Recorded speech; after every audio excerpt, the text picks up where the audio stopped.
Добрый день, дорогие россияне!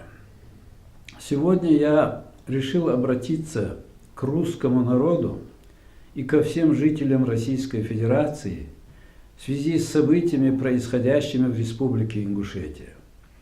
Как вы, очевидно, многие знаете, в Республике Ингушетия сохраняется острая социально-политическая обстановка, вызванная тем, что главы двух республик подписали соглашение об установлении границ между нашими двумя республиками.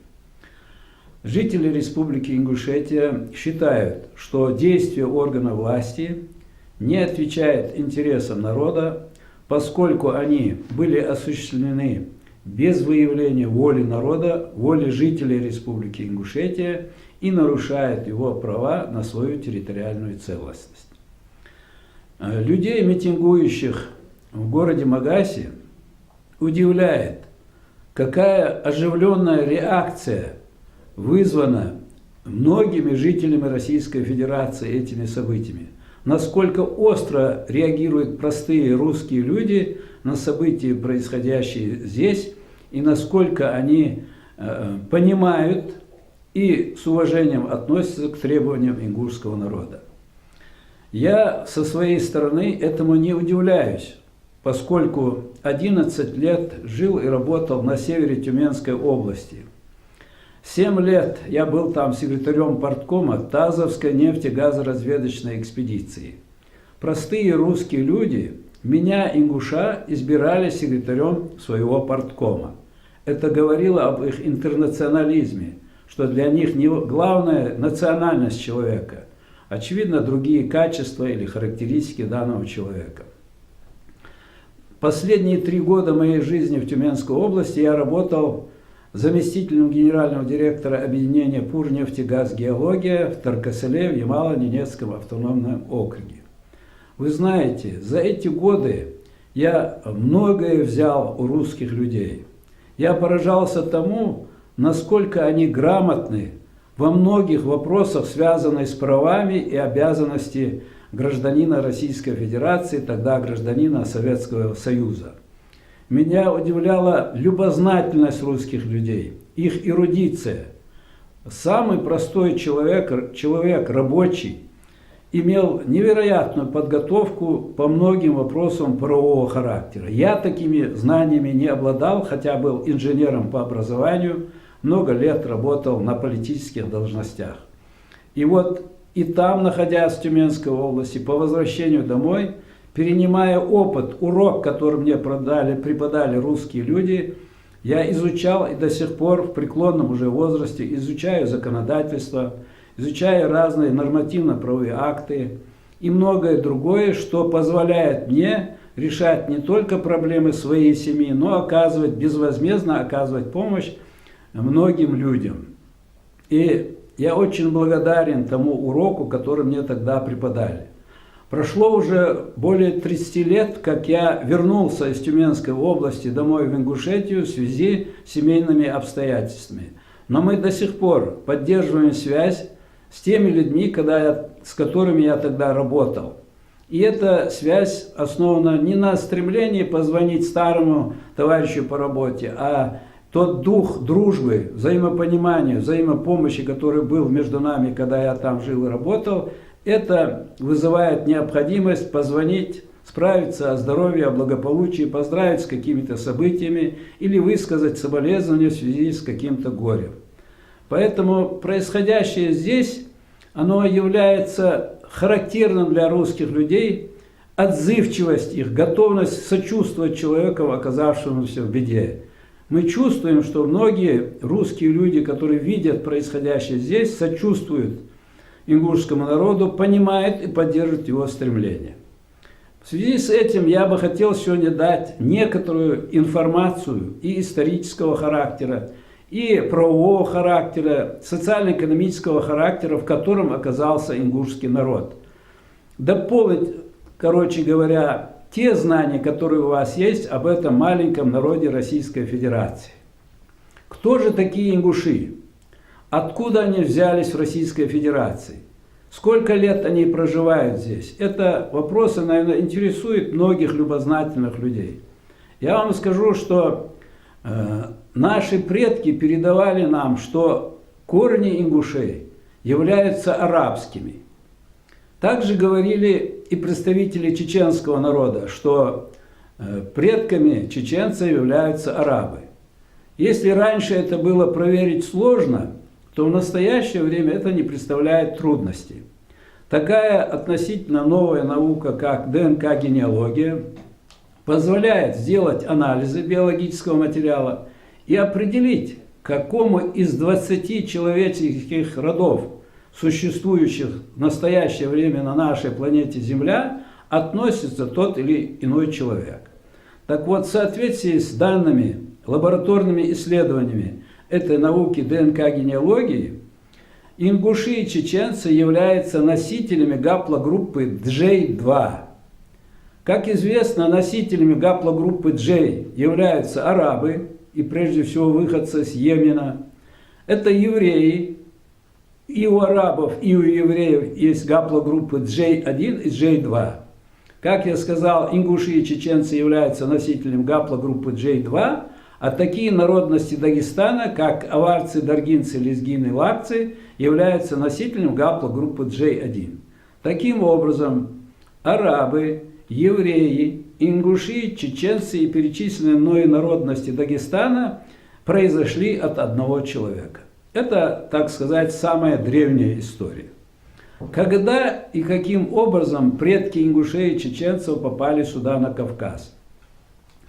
Наши исследования показывают, что предки наши, выйдя из Йемена, переселились в Саудовскую Аравию, потом на юг Ирака, были участниками шумерской культуры, потом оттуда в связи с различными обстоятельствами жизненными начали двигаться на север, прошли Сирию, Анатолию, Закавказье и пришли сюда, на Кавказ. Причинами этого переселения считают в основном три причины.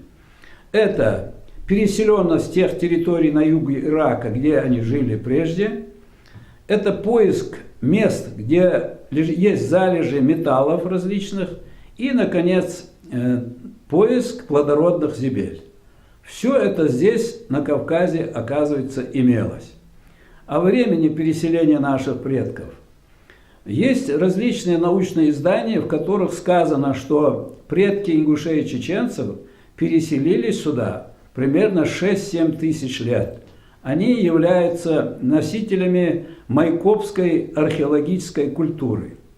Известный нашей стране политолог, президент Института Ближнего Востока Евгений Янович Сатановский, отвечая на вопросы журналиста Владимира Соловьева, сказал, что из всех народов, проживающих в настоящее время на территории Российской Федерации, первыми на территории Российской Федерации поселились вайнахи.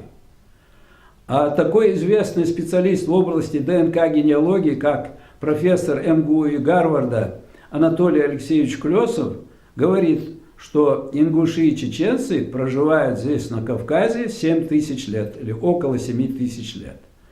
Вот что нам известно о древней истории. Значит, каковы были последующие годы? Если столько тысячелетий народ проживает в этом месте, естественно, он размножается.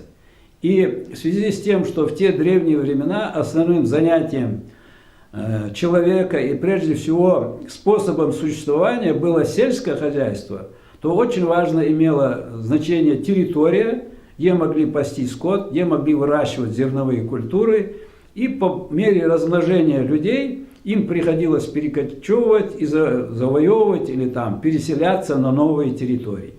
Таким образом, по имеющимся у нас данным, с Кавказских гор, постепенно переселяясь, наши предки достигли нынешней территории Ростова и Волгограда.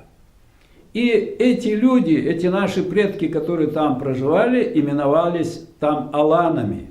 Сегодня быть аланами стремятся наши соседи осетины, карачаевцы и балкарцы. Но собранные нами материалы, которые мы, наверное, в ближайшее время опубликуем, не оставляют у нас сомнений в том, что аланы были предки ингушей и чеченцев.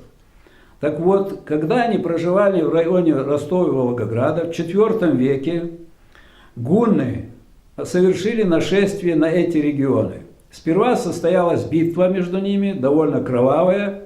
Потом, почувствовав силу друг друга, они заключили между собой соглашение и пошли завоевывать Европу. Как известно, гунны и их предводитель Аттила много успешно воевал, но со временем они потерпели поражение и рассеялись. Главная задача гуннов была это нажива, грабежи. А вот предки ингушей, которые переселились туда, в Европу, шли не только для этого. Их главная цель была это новое место жительства, новые территории, новое жизненное пространство. В этих целях наши предки поступали на службу в армию, в Римскую империю, в общем, в армию Римской империи.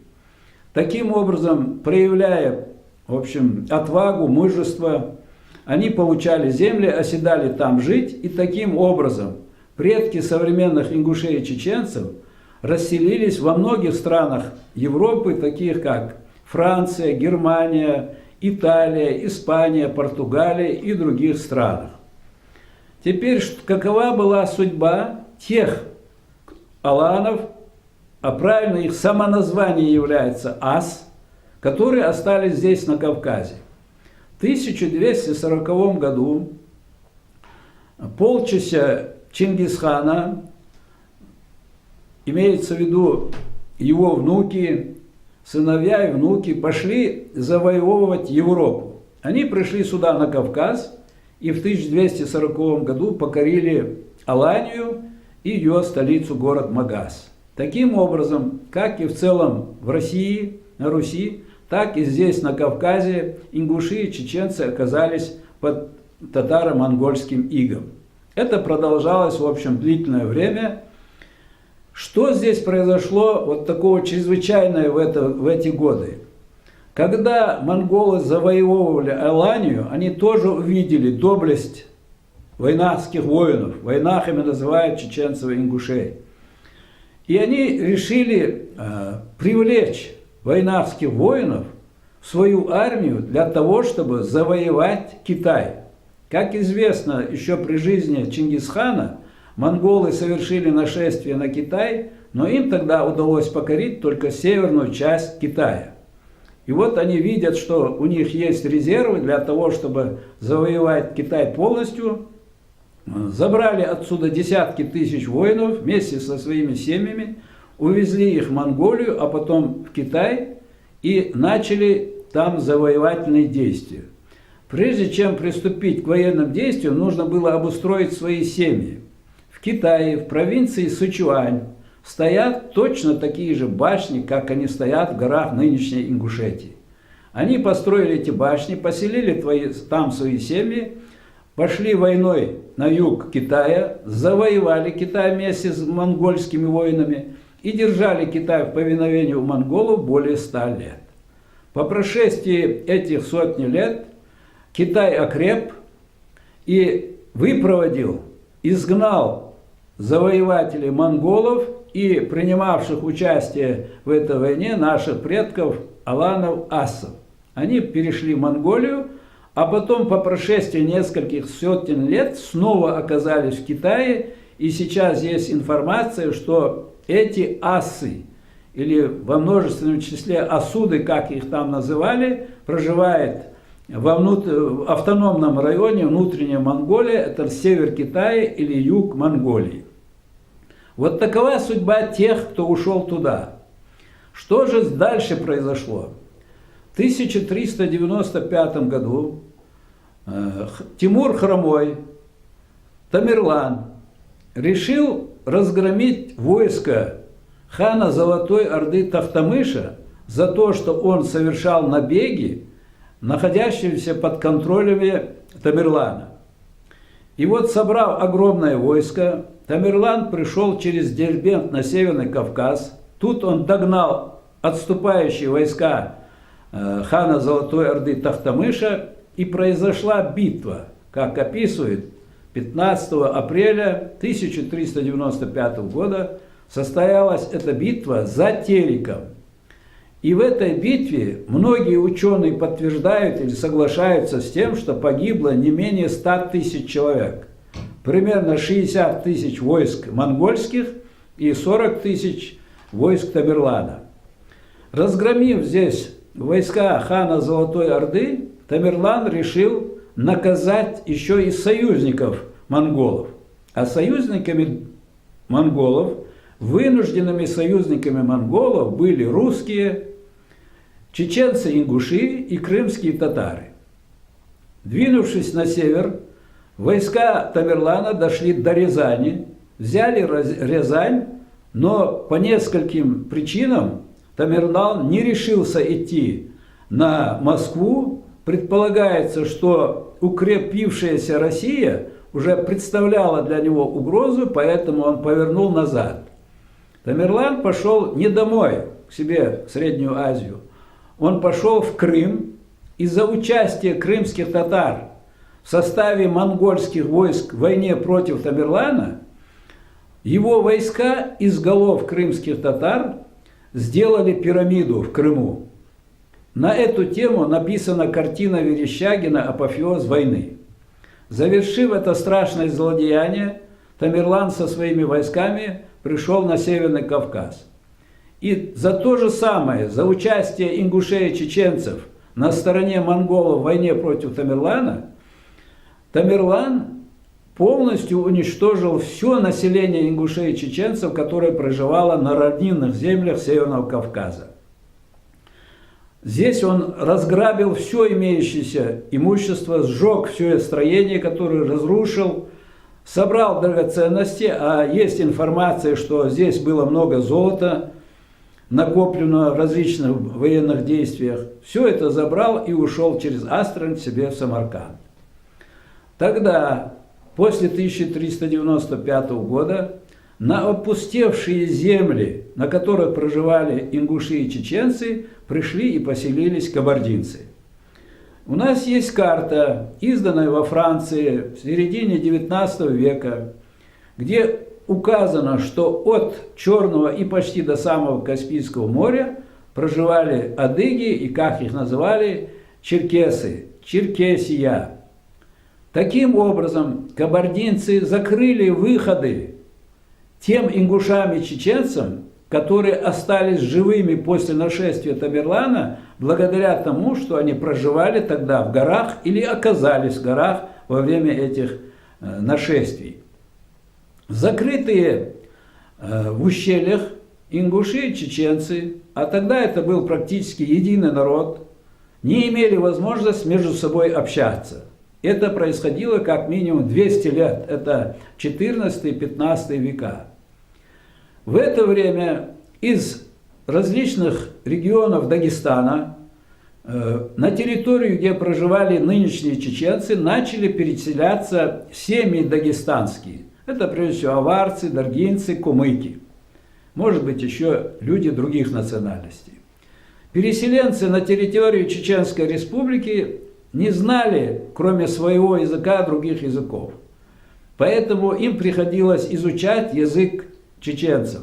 То есть это единый был вайнахский язык тогда. Процесс изучения языка происходил не всегда успешно. Старшие люди не всегда расслышали то, что им говорят, какие буквы произносят. Поэтому язык немножко исказился. И нынешние ингушские и чеченские языки отличаются друг от друга очень незначительно. Вот когда мы сидим, слушаем телевидение Чеченской Республики, мы практически 99,9% понимаем, лишь отдельные слова бывают не всегда понятны, и то, наверное, из-за произношения. Таким образом, вот потому, что я изучал, искал, находил, вот таким образом сложились нынешние ингушские и чеченские народы. Как складывались между ними границы? Исходя из того, что это был единый народ по происхождению, четко обозначенной границы между этими народами не было. Жили люди там, где они хотели. И вот формирование границ и территорий, как отдельных самостоятельных народов, происходило только после того, как Россия пришла на Кавказ, в частности, на Северный Кавказ. Сперва здесь была Терская область, потом Горская республика, потом Северо-Кавказский край. Вот в это время сформировались территории, на которых жили чеченцы и на которых жили уже, так сказать, ингуши как самостоятельный народ. Эти границы говорят о чем? Они говорят о том, что земли, которые сегодня стали предметом передачи из Ингушетии в Чечню, они являются землями ингушского народа. Чем это подтверждается? Я в одной из своих предыдущих бесед со слушателями показывал документы, где было видно, что земли, которые сегодня передаются из Ингушетии в Чеченскую республику, являются землями ингушского народа. Так вот, в 1921 году была образована Горская республика. Туда вошли 6 национальных округов. Это был Карачай, Балкария, Кабарда, Осетия, Ингушетия, Чечня. Сунжинского округа в числе учредителей Горской республики не было. Буквально и года, наверное, не прошло, как начали оттуда уходить. Те же Карачай, Балкария и Кабарда ушли из Горской республики. Осенью 1922 года решили выйти из Горской республики и чеченцы. 22 ноября 1922 года, нет, 30 ноября 1922 года была образована Чеченская область с выделением ее из Горской республики. Буквально через месяц после выхода Чеченской области из Горской республики Президиум ЦИК издал документ, в котором сказал, что границами Чеченской области является границей Чеченского округа Горской республики. То есть смысл этого документа был в том, что какими территориями Чечня вошла в Горскую республику, с этими территориями она и ушла из Горской республики. После выхода Чеченской республики из Горской АССР она просуществовала, Горская республика просуществовала еще 1 год 7 месяцев. Никаких претензий чеченцы не предъявляли Горской республике, они не говорили, что там остались их территории. По прошествии года и 7 месяцев Горская республика была упразднена, образовав Осетинскую область, Ингушскую область, Сунжинский округ и выделив город Владикавказ самостоятельную административную единицу. Таким образом, на землях ингушского народа был образован Сунжинский округ. Вот в этом Сунжинском округе находятся такие населенные пункты, как Карабулак, Троицкая, Слепцовская, ныне город Сунжа, Вознесеновская, Нестеровская, Асиновская, Сирноводск. В 1929 году Сунжинский округ был упразднен.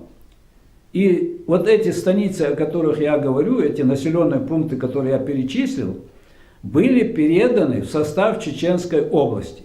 Это была затея Сталина, который готовил упразднение Ингушской автономной области. Сперва передав Сунжинский округ в Чеченскую область, в 1934 году Сталин объединил Ингушскую и Чеченские области. Таким образом, все территории, которые принадлежали ингушам, как самостоятельному субъекту, оказались в составе Чечено-Ингушской автономной области, а потом и Чечено-Ингушской АССР. В годы советской власти внутри Чечено-Ингушской АССР не было разделения границ по принципу национальности. Были здесь границы административно-территориальные районов, городов и так далее.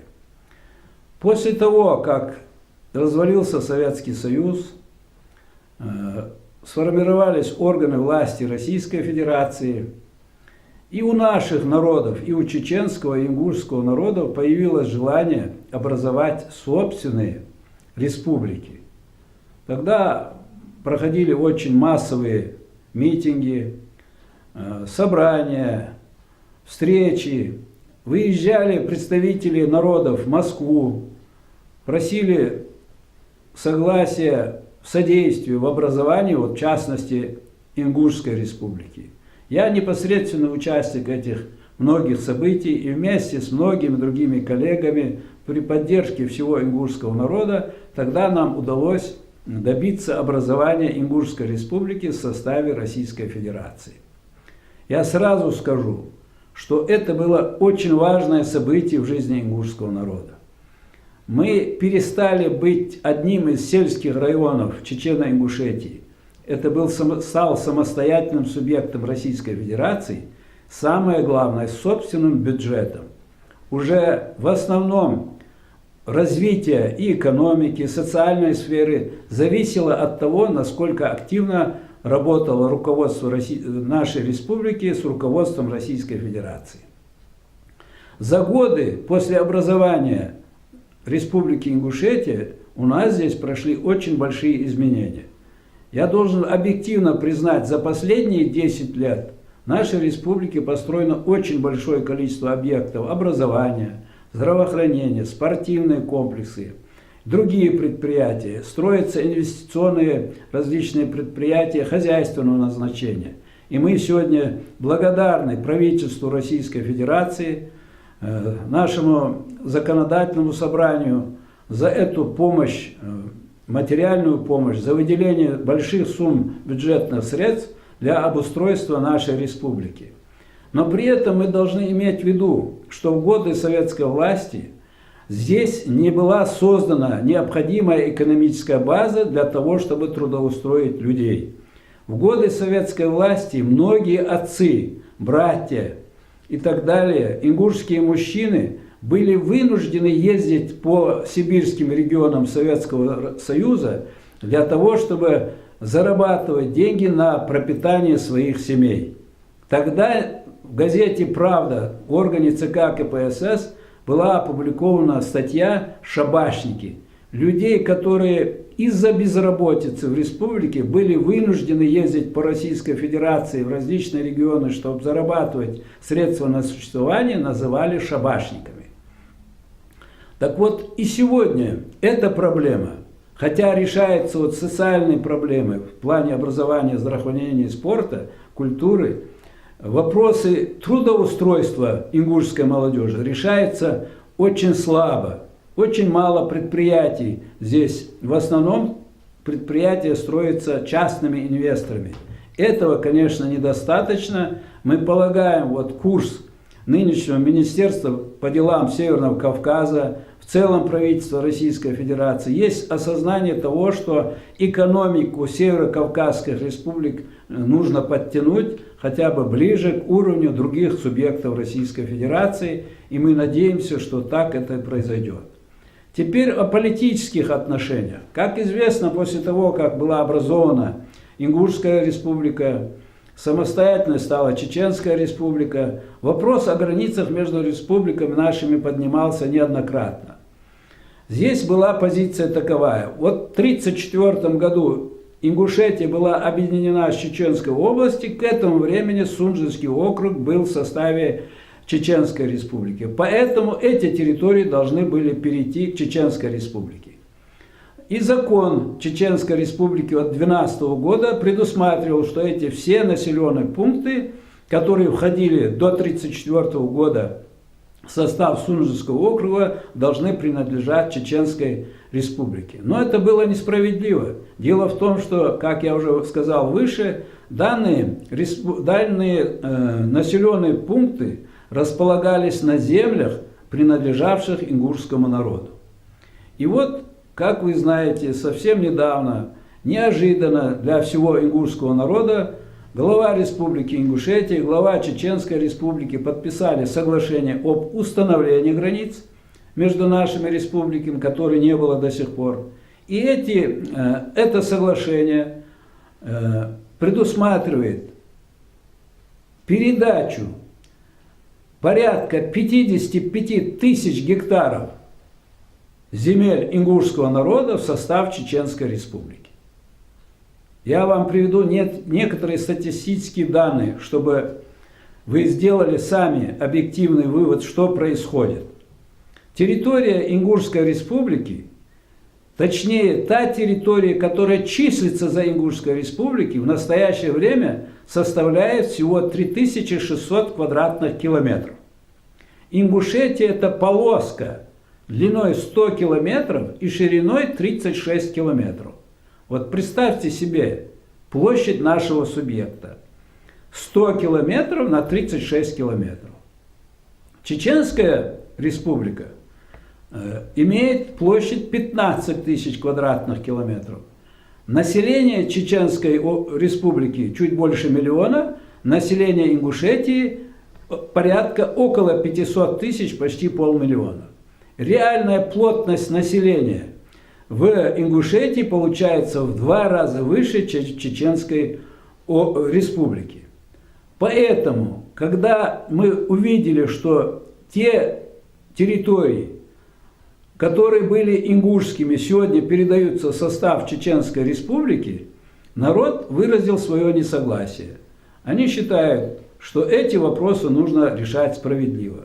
Как я сказал выше, ингуши и чеченцы – это единый по происхождению народ. Мы действительно кровные братья. Между нами все вопросы должны решаться справедливо, честно, объективно, с пониманием проблем каждого народа. Если сегодня чеченский народ имеет большие территории, там меньше плотность населения, то я думаю, необоснованно требовать от Ингушетии отдать эти земли. Да, я, в общем-то, я не слышу особых требований чеченского народа отдать эти земли. Я вижу стремление органов власти нашей республики эти земли передать. И полагаю, что это происходит не по доброй воле, а под влиянием федеральных органов власти, которые неоднократно повторяют принцип о невозможности изменения границ. Так у нас границ нет. У нас ее не было после тех лет, как объединили наши республики. Мы сегодня ее устанавливаем. И установить ее нужно на основе справедливого разбирательства. Что бы я считал полезным сделать в этой ситуации? Аннулировать все подписанные соглашения, отменить законы об утверждении этого соглашения, собрать многостороннюю комиссию, куда бы входили представители федерального центра, представители наших соседних народов, республик ближайших, сесть и прежде всего определить, какие земли принадлежали ингушскому народу, какие земли принадлежали чеченскому народу. Вот после этого сделать объективный вывод, где должны проходить границы, и спокойной такой теплой обстановке установить эту границу, как границу между действительно братьями, народами-братьями. Я очень надеюсь, что так это и произойдет. То, что касается событий, происходящих в нашей республике, митинги, протесты и так далее. Я должен довести до россиян, что настроения митингующих очень такие жесткие. Связано это с тем, что не хотят люди терять свою родину.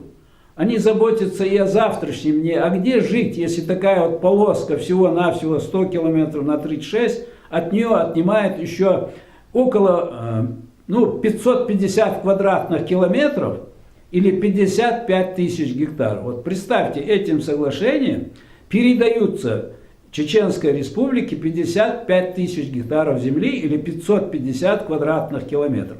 Если бы у нас была территория такая, как у других субъектов, то это было бы хорошо своим братьям отдать. Но тут ситуация вот такая. Мы сегодня обращаемся ко всем митингующим, ко всем жителям республики с призывом не поддаваться ни на какие провокации. У нас есть ощущение, что есть силы, которые не хотят, чтобы между нашими народами был мир и согласие. В связи с этим я бы хотел вернуться к событиям 1944 года и к событиям 1992 года. Как вы знаете, в 1944 году ингуши и чеченцы поголовно были депортированы в Казахстан и Среднюю Азию. Много говорилось, какие жертвы понесли наши народы в результате этой депортации.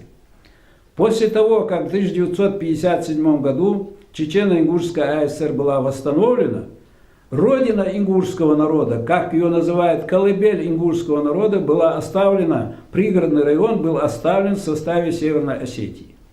Тогда в пригородном районе Чечено-Ингушской АСР проживало 32 тысячи человек. Из них более 30 тысяч были ингуши. Из 32 тысяч населения пригородного района более 30 тысяч были ингуши. Сегодня от этих 30 тысяч произошли порядка 160 тысяч человек. Представляете, что эти 160 тысяч человек ингушской национальности лишены конституционного права на проживание на той территории, где жили их предки, и на той территории, которая является исконной родиной ингушского народа. То, что произошло в 1944 году, в определенном смысле повторилось в 1992 году. Тогда, после принятия закона о реабилитации репрессированных народов, был по существу осуществлен заговор против федерального закона о реабилитации репрессированных народов и против закона об образовании Ингушской республики. Вооружив незаконные вооруженные формирования Северной Осетии огромным количеством стрелкового оружия, бронетехники, была дана команда обрушить огонь на ингушские села Ир-Камбелеевское. Это все указано в справке Генеральной прокуратуры, что боевые действия в отношении ингушского населения Северной Осетии начались в ночь с 30 на 31 октября 1992 года. Тогда в этом геноциде, очередном геноциде против ингушского народа, погибло около 400 ингушей, почти 200 человек до сих пор считаются без вести пропавшими, было разрушено более 3000 домов ингушских, все имущество было разграблено. И вот представляете, с 1992 года гражданам ингушской национальности по сегодняшний день не позволяет вернуться в такие населенные пункты, как Ир, Камбелеевская, Октябрьская, Терк, Чернореченская, Владикавказ. В центре села Чермен есть запретная зона, куда ингушам не разрешают вернуться. В Чермени, в школах не разрешают вместе учиться осетинским и ингушским семьям. Мы считаем, что это неправильные действия. Вот в моих руках документ, подписанный министром внутренних дел Российской Федерации Нургалиевым и полномочным представителем президента Российской Федерации Козаком. Этот документ от 23 марта 2007 года адресованы президенту Российской Федерации Владимиру Владимировичу Путину. Вот в этом документе указанные мною высокопоставленные должностные лица Российской Федерации говорят, что осетины не хотят вместе жить с ингушами, поэтому ингушским беженцам, а в данном случае изгнанным из республики из Северной Осетии гражданам ингушской национальности, предлагается поселиться в других местах, причем согласованно с Федеральной миграционной службой. То есть эти должностные лица поддерживают принцип о невозможности совместного проживания. Вот другой документ. Это приказ министра внутренних дел Российской Федерации от 2006 года. Этим приказом утвержден порядок возвращения беженцев к местам прежнего проживания. Так здесь говорится следующее. Если ингуш изъявит желание вернуться в населенный пункт, в котором он проживал до событий 1992 года, то органы внутренних дел обязаны направить в администрацию этого населенного пункта информацию о том, что такой-то гражданин ингушской национальности желает вернуться в свой населенный пункт, в свой дом, то администрация должна, то органы внутренних дел направляют документ в администрацию села, а администрация села должна или города провести собрание соседей этого ингуша и выявить у них желание, хотят ли они, считают ли они возможным, чтобы ингуш вернулся в свой дом. Разве это не дискриминация? Уважаемые россияне, мы не понимаем, чем вызвано такое отношение к ингушскому народу. Я хочу сказать, что ингуши в 1770 году добровольно присоединились к Российской Федерации. Нас не завоевывали. Мы действительно присоединились к Российской Федерации. Еще в 1810 году повторно подписывалось это подданство, закреплялось подписями. Конечно, это были намерения сохранить свой народ. Они видели в России защиту, и в целом мы ее и получили. Ну а как дальше себя вели? В середине 19 века ингушей было всего 40 тысяч человек. Из этих 40 тысяч человек ингуши умудрились создать боевые подразделения и в составе российской армии воевать против Турции в районе Шипки в Болгарии. За те подвиги, которые они тогда совершили, российские власти наградили ингушей своим штандартом. Многие получили кресты и другие награды.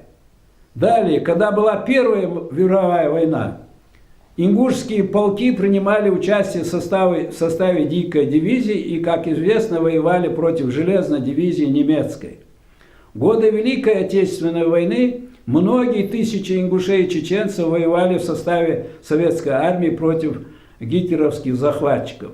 Доходило дело до того, что ингуши меняли свои имена и фамилии для того, чтобы их не убрали с фронта и не отправили в ссылку вслед за своими народами, ингушами и чеченцами, депортированные Сталином в 1944 году.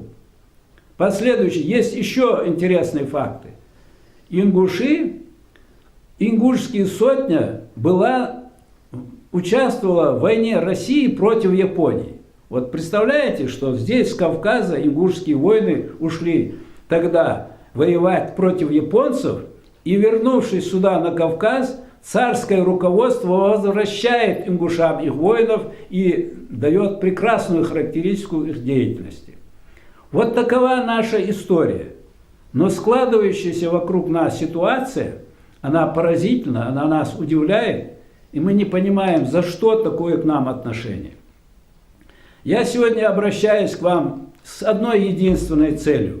Я хочу, чтобы вы знали правду о нашем народе, чтобы вы знали некоторую информацию о нашей истории, чтобы вы видели, как мы здесь живем, какие у нас проблемы. И хочу выразить искреннюю благодарность всей России, всему русскому народу, всем жителям Российской Федерации за понимание и поддержку тех протестных акций, которые сегодня проходят в Республике Ингушетия.